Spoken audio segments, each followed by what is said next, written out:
मैं पंपा पवार, प्रोफेसर, भारतीय शिल्प संस्थान, इस क्राफ्ट ऑफ राजस्थान की मूक श्रृंखला में आप सभी का हार्दिक स्वागत करती हूँ। आज का विषय है किशनगढ़ लघु चित्र।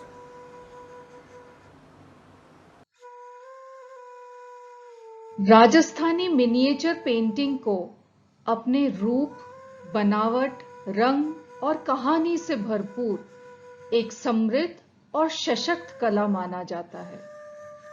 18वीं-19वीं शताब्दी के दौरान अपने शासकों के संरक्षण में किशनगढ़ में विकसित और प्रचलित लघु चित्रकला को किशनगढ़ मिनिएचर पेंटिंग के नाम से जाना जाता है। जयपुर एवं अजमेर के मध्य स्थित किशनगढ़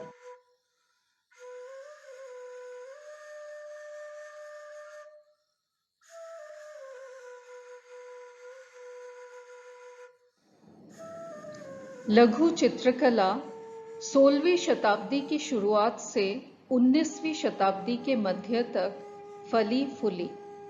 मिनिएचर पेंटिंग किताबों में चित्रण की तरह छोटे प्रारूप के चित्र बनाने की शैली है। वे हस्त निर्मित है और किसी भी सामान्य पेंटिंग की तुलना में बहुत छोटे हैं।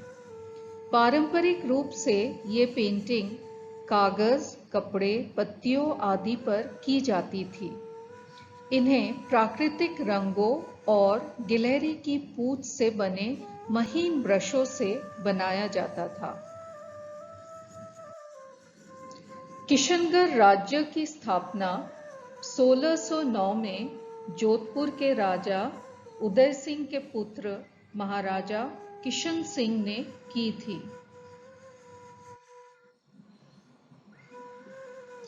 किशनगढ़ की लघु चित्र अपनी विशिष्ट शैली के लिए जाना जाता है। 18वीं शताब्दी में किशनगढ़ स्कूल ऑफ पेंटिंग का आरंभ हुआ, जिसने काफी लोकप्रियता हासिल की। किशनगढ़ शैली एक दिलचस्प और आकर्षक अध्ययन का विषय है। किशनगढ़ पेंटिंग लगभग 300 साल पुरानी एक परंपरा है। यह कला का विषय मूलतः वैष्णव भक्ति और राधा कृष्ण के प्रेम लीला को किशनगढ़ के प्राकृतिक वातावरण के सुंदरता में प्रस्तुत किया गया है।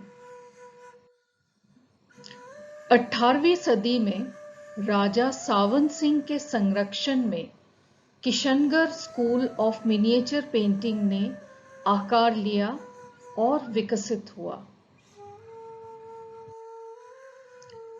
भवानी दास मुगल दरबार के एक ऐसे कुशल कलाकार थे जो 1719 के आसपास किशनगढ़ दरबारी चित्रकारों की श्रेणी में शामिल हो गए थे।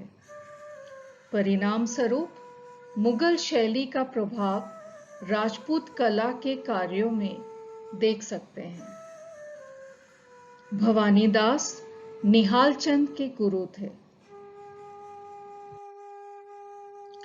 निहाल चंद 18वीं शताब्दी का क्राउन प्रिंस सावन सिंह के अधीन किशनगढ़ शाही महल के एक सम्मानित दरबारी चित्रकार थे। निहाल चंद किशनगढ़ स्कूल के सबसे प्रसिद्ध चित्रकार माना जाता है। पहली नजर में मुगल और राजपूत कार्यों के बीच महत्वपूर्ण सादृश्य और समानताएं देख सकते हैं। हालांकि कलाकृतियों के विषय, पोशाक, डिजाइन, वास्तुशिल्प, विवरण और परिदृश्य में महत्वपूर्ण अंतर मौजूद है। मुगल कार्यों की तुलना में राजपूत कला अधिक सजावटी है, विषय धार्मिक है और राजपूत कला में प्राकृतिक दृष्टिकोण का कोई उपयोग नहीं है। विषय में श्री कृष्ण और राधा मानव आत्मा के साथ परमात्मा के मिलन का प्रतिनिधित्व करते हैं। किशनगढ़ लघु चित्रों को अपनी नाजुकता, लालित्य, शान और रोमांटिक सुंदरता के लिए जाना जाता है। किशनगढ़ स्कूल की विशेषताएं। किशनगढ़ चित्रों में पुरुषों एवं महिलाओं के चेहरे को प्रोफाइल आकार यानी के साइड फेस में चित्रित किया गया है। उनके तीखे एवं लंबे चेहरे, नुकीली ठुड्डी, धनुष आकार में भौहें, कमल की तरह आधी बंद आंखें एवं नारी के सर्पीले आकार के बालों को एक पारदर्शित दुपट्टे के माध्यम से खूबसूरती से दर्शाया गया है। पोशाक। राधा एवं गोपियों को चोली, दुपट्टा और घाघरा के पहनावे में दर्शाया गया है। पोशाक के माध्यम से नारी की सुंदरता को नाजुक ढंग से चित्रित किया गया है। नायक कृष्ण को इस तरह से चित्रित करते हैं कि उनकी पगड़ी को मोतियों और रत्नों से सजाया जाता है और उसमें सोने के पंख लगाकर उसकी शोभा और भी बढ़ जाती है। पेंटिंग में प्राकृतिक रंगों का उपयोग है।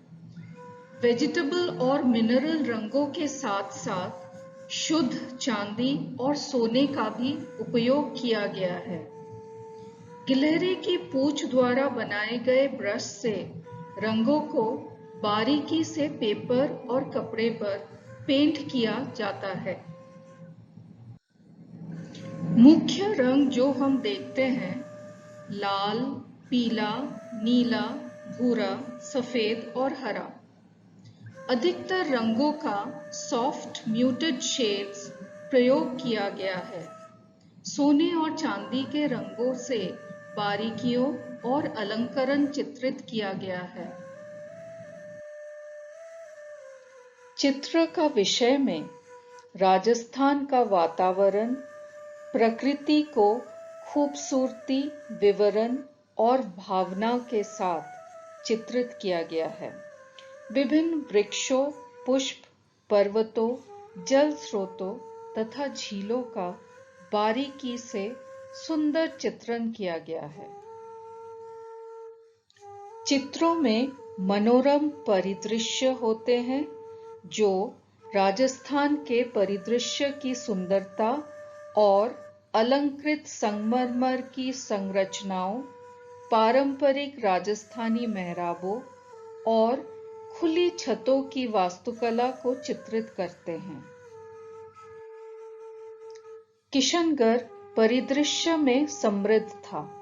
अरावली की पहाड़ियों की पृष्ठभूमि में आकर्षक उपवन, झीलों, जलकुंडों, खुले मैदान, बहती धाराएं और घने जंगल से घिरा हुआ था। झील कमल से भरी रहती थी। इन मनमोहक दृश्यों को दरबारी चित्रों में विस्तार से शामिल किया गया है। भारतीय चित्र में समय का चित्रण। पारंपरिक रूप से पश्चिमी पेंटिंग में आमतौर से एक ही कैनवस पर एक ही पल का चित्रण देखते हैं, जबकि भारतीय पेंटिंग में एक ही चित्र में समय का कई बिंदुओं को चित्रित किया गया है। इन कलाकृतियों के परिणाम स्वरूप एक चरित्र एक ही दृश्य में एक से अधिक बार प्रकट हो सकता है। इस पेंटिंग में कृष्ण और राधा को अग्रभूमि यानी के फोरग्राउंड में उपवन के मध्य दर्शाया गया है। साथ ही साथ श्री कृष्ण और राधा को मध्य भूमि यानी के मिडिल ग्राउंड में सुंदर झील की पृष्ठभूमि में नाव पर दर्शाया गया है। आध्यात्मिक अर्थों में ये अनंत का प्रतीक है। राजा सावन सिंह वैष्णव और कृष्ण पंथ के प्रभाव के तहत एक कला, संगीत और कविता के विशेषज्ञ थे। वह नागरी दास के उपनाम से लिखते थे। बनीठनी राजा सावन सिंह की प्रेमिका थी। बनीठनी का असली नाम विष्णुप्रिया था और उन्हें राजा सावन सिंह की मां द्वारा किशनगढ़ दरबार में लाया गया था। वह एक दरबारी गायिका और कवित्री थी। राजा सावन सिंह और बनीठनी रोमांटिक कृष्ण कविता लिखते थे। राजा सावन सिंह नागरीदास के नाम से और बनीठनी रसिक बिहारी के उपनाम से लिखते थे। सावन सिंह और बनीठनी दोनों ही कृष्ण भक्त थे। इसलिए किशनगढ़ में कलाकार निहाल चंद ने सावन सिंह को श्री कृष्ण की समानता में चित्रित करना शुरू कर दिया और बनीठनी फिर राधा के रूप में जुड़ गई। श्रृंगार रस में दर्शाई गई किशनगढ़ स्कूल के रोमांटिक हीरोइन बनीठनी भारत की लघु चित्र की शैली में एक महत्वपूर्ण स्थान रखती है। चित्रित किशनगढ़ नायिका में एक ऊंचा ललाट, धनुष के आकार में भौहें, लंबी नाक और सबसे स्पष्ट रूप से एक लंबी कमल के आकार की आंख थी जो कान तक जाती थी। यह नायिका चमचमाती मोती के गहनों से सुसज्जित थी। यह पेंटिंग निहाल चंद के हस्ताक्षर बन गई। किशनगढ़ की चित्रित नायिका राधा बनीठनी की अहमियत की तुलना कभी-कभी लियोनार्डो दा विंची की पेंटिंग मोनालिसा से की जाती है। अपने अद्भुत और उत्कृष्ट डिजाइन के कारण यह किशनगढ़ राधा उर्फ बनीठनी पेंटिंग भारत सरकार के डाक टिकट पर भी प्रकाशित हुई है। जैसा कि सावन सिंह का दिल राज्य के मामलों से ज्यादा कृष्ण भक्ति में था, आखिरकार सावन सिंह ने अपना सिंहासन त्याग कर दिया और बनीठनी के साथ वृंदावन चले गए, जहां उन्होंने अपना समय कृष्ण कविता लिखने में बिता दिया। आज के जमाने में कई कलाकार रेशम या सूती कपड़ा या कागज पर लघु चित्र बनाना जारी रखते हैं। हालांकि समय बीतने के साथ प्राकृतिक रंगों के बदले रासायनिक रंगों का उपयोग किया जाता है। सावन सिंह की मृत्यु के बाद किशनगढ़ पेंटिंग ने अपनी मौलिकता खो दी और निहाल चंद के कार्यों का उत्साह 19वीं शताब्दी के बाद से कम हो गया। किशनगढ़ में आज भी चित्रकार काम कर रहे हैं, लेकिन उस दौर की महिमा लुप्त हो गई है। वे केवल चित्रों को पुनः प्रस्तुत कर रहे हैं और उसी स्टाइल में अपनी खुद की एक शैली का निर्माण कर रहे हैं। कुछ कलाकारों ने राजस्थानी लघु चित्रों की विभिन्न शैलियों का अध्ययन किया है और उन्हें बनाए रखा है। आजकल प्राकृतिक रंगों की जगह पोस्टर रंगों ने ले ली है। मूल रूप से गिलहरी की पूंछ से स्वयं कलाकार द्वारा तैयार किए गए ब्रश अब भुला दिए गए हैं। पेंटिंग के लिए सामग्री इन दिनों बाजार में आसानी से उपलब्ध है और कलाकारों ने भी नए तरीके अपनाए हैं। लघु चित्रों का भी व्यावसायीकरण किया गया है और कलाकार ज्यादातर पुराने चित्रों को उस शैली में दोबारा निर्मित करते हैं। किशनगढ़ लकड़ी से बने उत्कृष्ट हाथ से पेंट किए गए फर्नीचर के लिए जाना जाता है। पारंपरिक लघु रूपांकनों के उपयोग से इन उत्पादों की अपनी पहचान है।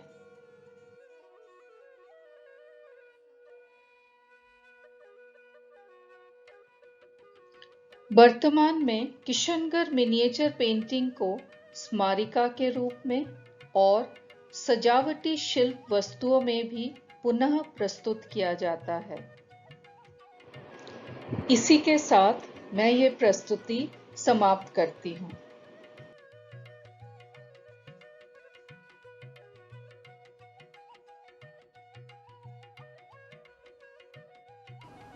आशा है कि आपने क्राफ्ट ऑफ राजस्थान की इस श्रृंखला के माध्यम से किशनगढ़ लघु चित्र के विषय में ज्ञान प्राप्त किया है। धन्यवाद।